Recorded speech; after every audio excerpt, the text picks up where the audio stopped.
Hey guys, gonna do an updated version video of the new version of Hammer.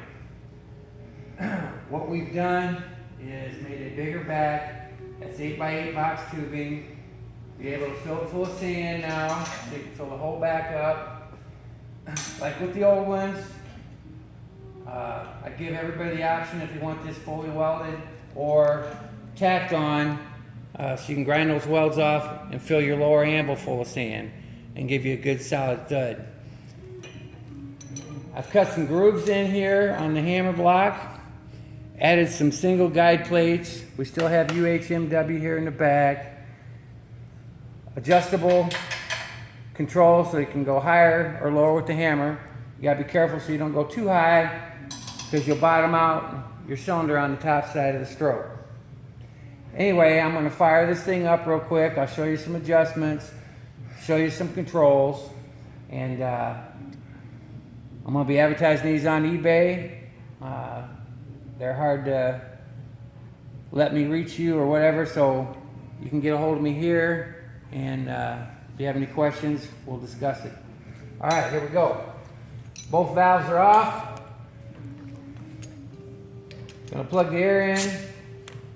And I probably didn't mention I put a bigger valve here and a bigger valve with an incorporated treadle as well. So we're going to turn this thing on. I'm going to turn the exhaust air on. I'm going to turn the in-camera air on, and the hammer will raise up and do its thing.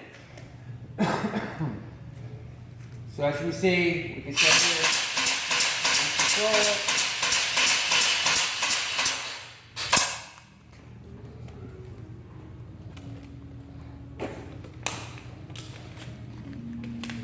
I'll put a bottle in here, and I'll show you the light taps to the hard taps. We're very close now.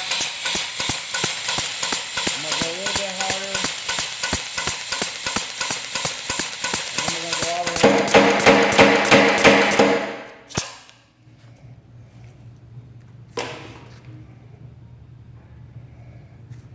So if you have any questions, I'll show you a quick adjustment. We'll loosen that up, loosen this up, drop it down. You'll see the hammer go down, tighten this back up. And then if you're doing some short work and you need more blows per minute, you can do it this way, and it'll just hammer all the way. Now we'll raise it up.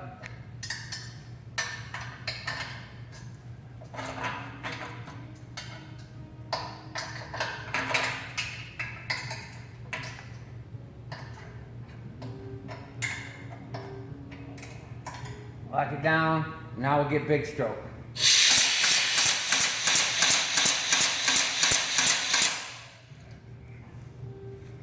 Hope you enjoyed the video. Looking forward to hearing from you.